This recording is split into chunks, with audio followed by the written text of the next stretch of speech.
আকরাম স্যারকে গিয়ে বলো যে আমি কোনো কৈফিয়ত দিচ্ছি না, তারপর দেখা যাবে চাকরিটা কার যায়।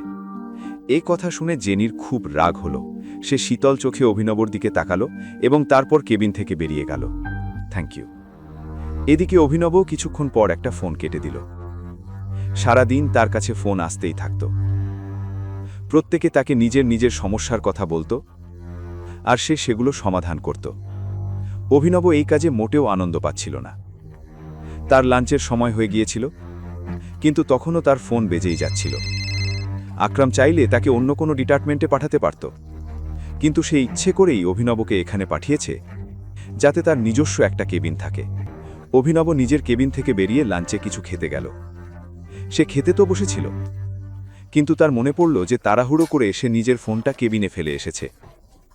জেনি চলে যাওয়ার পর সে তাকে আর দেখেনি, তবে সে জানত যে আকরাম ওকে সামলে নেবে। খাবার খাওয়ার পর যখন সে নিজের কেবিনের দিকে যাচ্ছিল, হঠাৎ তার কামিনীকে নজরে এলো। সে ম্যানেজারের কেবিন থেকে বেরিয়ে আসছিল। যখন সে অভিনবকে দেখল, সে অবাক হয়ে গেল এবং তাকে এড়িয়ে চলতে লাগল। সে তার মুখের ডান দিকে চুলগুলো ফেলে দিল যাতে তাকে অভিনবর দিকে না তাকাতে হয়। অভিনবও তাকে না দেখার ভান করল এবং সোজা নিজের কেবিনে চলে গেল। কেবিনে ঢোকামাত্রই সে দেখল যে আকরাম আর জেবি সেখানে বসে আছে। তাদের দুজনকে সেখানে দেখে অভিনব অবাক হয়ে গেল। আসোটাই অভিনব। এখন আকরাম অভিনবের দিকে তাকিয়ে বলল, কি হয়েছে, সব ঠিক আছে তো? আপনার কি কিছু চাই? অভিনব জিজ্ঞেস করল। সে এমন নাটক করছিল যেন সে কিছুই জানে না। সে নিজের সিটের দিকে এগোতে লাগল।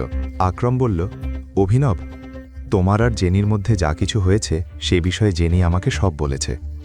আমি সেই ব্যাপারেই ওকে বকছিলাম, আর আমার মনে হয় এবার ওর বাড়ি যাওয়ার সময় হয়ে গেছে। এটা শোনামাত্রই জেনির চোখ ছানা বড়া হয়ে গেল। সে ফ্যাল করে তাকিয়ে রইল। সে জিজ্ঞেস করল, বাড়ি যাওয়ার সময় হয়ে গেছে মানে? আকরাম এক মুহূর্ত ওর দিকে তাকিয়ে বলল, তুমি অভিনবের সাথে বাজি ধরেছিলে না যে তুমি ওকে চাকরি থেকে বের করে দেবে? কিন্তু এখন পাশাম উল্টে গেছে। চাকরি অভিনবের নয়, তোমার যাবে। স্যার প্লিজ, সরি, আমাকে ক্ষমা করে দিন। স্যার প্লিজ, আমাকে চাকরি থেকে বের করবেন না। I am so sorry. Jenny তৎক্ষণাৎ ক্ষমা চেয়ে বলল। এ কথা শুনে অভিনবের হাসি পেয়ে গেল। সে বলল, আমি তোমাকে বলেছিলাম না জেনি, তুমি আমার মতো মানুষের সাথে পাঙ্গা নিতে পারবে না।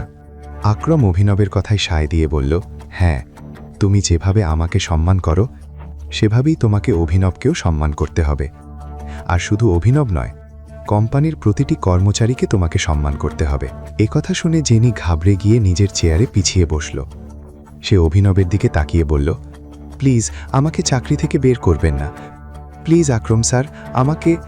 জেনি নিজের কথা শেষ করার আগেই ওর চোখ ফেটে জল চলে এলো। অভিনব যখন ওকে দেখল, ওর মনে জেনির জন্য দয়া হলো।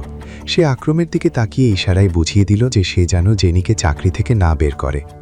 আকরাম হ্যাঁ সূচক মাথা নাড়ল এবং বলল, ঠিক আছে, কিন্তু এটা মাত্র একটা শর্তেই হতে পারে। তোমাকে যদি এই কোম্পানিতে থাকতে হয় তবে তোমাকে অভিনব এবং বাকি সবার সম্মান করতে হবে। কিন্তু যদি তুমি পুনরায় অভিনবের ওপর বা কারো ওপর অকারণে চিৎকার করো তবে আমি তোমাকে তৃতীয় কোনো সুযোগ দেব না। আমি ভবিষ্যতে এমন কিছু করব না স্যার, প্লিজ, সত্যি প্রমিস, আমি এমন কিছু করব না। জেনি ছলছল চোখে আকরামের দিকে তাকিয়ে বলল, আর হ্যাঁ, একটা জিনিসের খেয়াল রেখো, এই কেবিনে যা কিছু হয়েছে সে সম্পর্কে বাইরে গিয়ে যদি তুমি তোমার বয়ফ্রেন্ডের সাথেও কথা বলো তবে আমি করব না, কখনো করব না। আমি এই বিষয়ে কারো সাথে কোনো কথা বলবো না, কারো কাছে কিছু বলবো না, প্রমিস। ঠিক আছে, এবার তুমি যেতে পারো, আকরাম বলল। জেনি নিজের জায়গা থেকে উঠে সেখান থেকে চলে গেল। ওর যাওয়ার পরেই আকরাম অভিনবকে বলল, ভীষণ মাথা ব্যথা এই মেয়েটা। আরে হ্যাঁ, মেয়ের কথা মনে পড়ল, আমি তোমাকে অকশনের কথা বলেছিলাম না? আজ নিলাম হতে চলেছে, আর আলায়নাও ওখানে আসার কথা। আলায়নার নাম শুনতেই অভিনবের গায়ে রোম খাড়া হয়ে গেল। বলরাজ আগে থেকেই অভিনবকে আলায়না সম্পর্কে এত কিছু বলে রেখেছিল যে এখন সে আলায়নার সাথে দেখা করার জন্য মরিয়া হয়ে উঠেছিল। সে বলল, হ্যাঁ, আমরাও অকশনে যাব। আমরা নয়, শুধু তুমি। আমি আসব, কিন্তু তোমার সাথে নতুন লোকের পরিচয় হবে। হতে পারে আমার সাথে চললে তোমার দিকপাল সিং রাওয়াতের সাথেও দেখা হয়ে যেতে পারে। দিকপাল সিং রাওয়াতের নাম শুনতেই অভিনবের চোখ বড় বড় হয়ে গেল। সে নিজের শত্রুর সাথে যত দ্রুত সম্ভব দেখা করতে চেয়েছিল। ইতিমধ্যে আক্রম বলল, দিকপালের চেয়ে বেশি আলায়না থেকে সাবধানে থেকো, ও হলো সুইট পয়জন।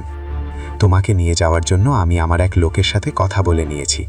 সে তোমাকে আমার রেস্টুরেন্ট থেকে পিক করে নেবে।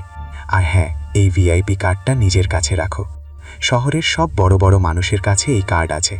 কেউ তোমাকে বিরক্ত করলে শুধু এই কার্ডটা দেখিয়ে দিও। অভিনব কার্ডটা নিল এবং মন দিয়ে দেখতে লাগলো। এই কার্ডের নিচের অংশে একটা ছোট বাঘের ছবি খোদাই করা ছিল। আক্রম অভিনবকে বলল, যদি লোকে জানতে পারে যে আসল টাইগার তুমি, তবে মানুষ তোমাকে ভগবানের মতো পুজো করতে শুরু করবে। একথা শুনে অভিনবের মুখে হাসি ফুটে উঠল এবং সে কার্ডটা পকেটে রেখে দিল। এখন আগে কি হতে চলেছে? কি হবে যখন অভিনবের সাথে আলায়নার দেখা হবে? আর সে কি আজ নিজের শত্রু দিকপালকে দেখতে পাবে? এখনই পকেট এফএম অ্যাপ্লিকেশন ডাউনলোড করুন, লিংক বর্ণনায় দেওয়া আছে।